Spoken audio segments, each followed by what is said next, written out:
के नाम पर। और जो यहाँ की कमेटियाँ थी बीजेपी की या जो भी उससे जुड़े हुए संगठन थे, संगठन ने बढ़िया काम नहीं किया। संगठन ने पैसा केवल ऐठा, पैसा ऐंठ करके वो अपने अपने दरवाजे हो गए, पैसा खूब लिए हैं कैंडिडेट से। हाँ, हमारा जो कैंडिडेट था बीजेपी का, वो चूंकि बाहर से आए थे, उनको लोग जो है जो इतने पढ़े लिखे लोग हैं बेरोजगार टहल रहे हैं, तो भाई उनके मन में निश्चित है कि उसका प्रभाव जो है चुनाव में पड़ेगा ही। इसलिए मैं यही कहूँगा कि अगर उसका आकलन करके ठीक से जो है अगर कैंडिडेट दिए होते तो निश्चित था कि इनकी काफ़ी सीटें बढ़ जाती जी।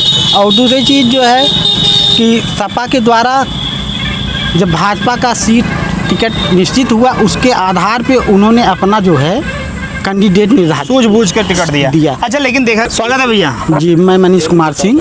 क्या आप बता रहे थे कि आप इस बार चुनाव के मद्देनज़र देखा गया कि सीटें जो कम हो गई और बीजेपी जो कि 70-72 सीटों पर थी वो 33 सीटों पर रह गई। देखिए, जो यहाँ का जौनपुर का है और पूरे प्रदेश की मैं स्थिति बता दूं कि भारतीय जनता पार्टी इस बार जो सीट बंटवारा किया है उसमें कहीं न कहीं बहुत खामियां रही हैं जी। इसका कारण यही रहा है कि आज जो है भाजपा इतना कम सीट पाया है, नहीं तो भाजपा के पास बहुत सी सीटें बढ़ जाती।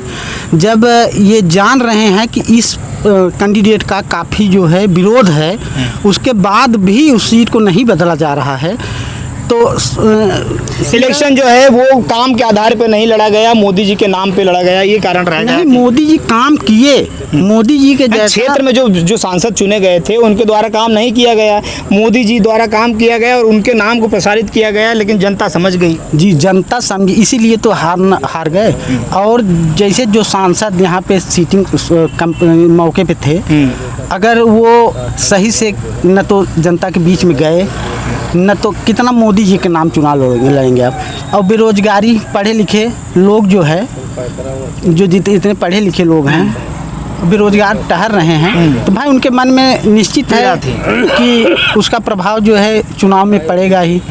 इसलिए मैं यही कहूँगा कि अगर उसका आकलन करके ठीक से जो है अगर कैंडिडेट दिए होते तो निश्चित था कि इनकी काफ़ी सीटें बढ़ जाती जी। और दूसरी चीज़ जो है कि सपा के द्वारा जब भाजपा का सीट टिकट निश्चित हुआ, उसके आधार पे उन्होंने अपना जो है कैंडिडेट निर्धारित सूझबूझ कर टिकट दिया। अच्छा, लेकिन देखा गया कि अब तो चुनाव बीत चुका है और तमाम जो घटक दल हैं वो अपने अपने साथियों के साथ में दिल्ली में मौजूद हैं और ऐसे में देखा जा रहा है कि जो एनडीए गठबंधन है, जो बीजेपी के जो गठबंधन के लोग हैं, इसमें नीतीश कुमार जी को फिर से कहा जा रहा है कि नीतीश कुमार सबके हैं, इस बार फिर पलट जाएंगे। नीतीश कुमार कहीं नहीं जाएंगे, न तो चंद्रबाबू नायडू कहीं जाएंगे। सब लोग 5 साल बहुत बढ़िया ढंग से सरकार चलाएंगे। और नीतीश जी को भी ये दिख रहा है कि हमको एनडीए गठबंधन में रहने से ही ज़्यादा अच्छा फ़ायदा है, क्योंकि वो विकास के बिहार के विकास के लिए अगर एनडीए गठबंधन में रहते हैं तो काफ़ी कुछ कर सकते हैं। विशेष आज का और आगे जी, और आगे जो है बिहार का चुनाव है, तो वो चाहेंगे कि भाई हम जो है एनडीए गठबंधन में रहें और अच्छा जो है अपना प्रदर्शन करें बिहार में, प्रदर्शन करें जी। तब अपने प्रदेश के विकास के लिए वो कुछ भी कर सकते हैं, वो कहीं नहीं जाएंगे। और जो इंडिया गठबंधन है उसमें इतनी पार्टियां हैं, छोटी छोटी लेकर के कितने लोगों को वो इंडिया गठबंधन वाले संभाल ही नहीं पाएंगे। अच्छा। और शायद है कि 5 साल के अंदर में इंडिया गठबंधन के लोग एनडीए में जुड़ जाएंगे। बहुत से ऐसे लोग हैं जो इंडिया गठबंधन में जुड़ेंगे। 400 पार हो जाएगा, मतलब नहीं 400 पार न भी हो, लेकिन ये है कि इंडिया गठबंधन के काफ़ी लोग टूट करके एनडीए गठबंधन में जुड़ेंगे जी।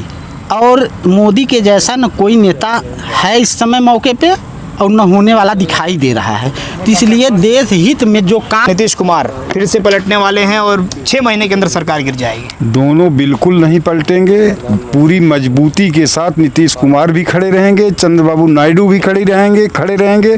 उसका सबसे बड़ा कारण ये है कि वैश्विक लीडर अगर कोई है तो मोदी, और ये बातें सबको समझ में आ रही है। आज हमारे यहाँ इलेक्शन ख़त्म हो गया है, कैंडिडेट जीत गया है, लेकिन फिर भी हम लोग क्षेत्र में भ्रमण कर रहे हैं तो लोग यही कह रहे हैं कि आरक्षण के नाम पर हमको बरगलाया गया।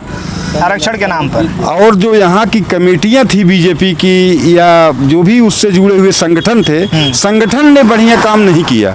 संगठन ने पैसा केवल ऐंठा, पैसा ऐंठ करके वो अपने अपने दरवाजे हो गए, पैसा खूब लिए हैं कैंडिडेट से। हाँ, हमारा जो कैंडिडेट था बीजेपी का, वो चूंकि बाहर से आए थे, उनको जौनपुर डिस्ट्रिक्ट की उतनी जानकारी गांव-गांव की नहीं थी।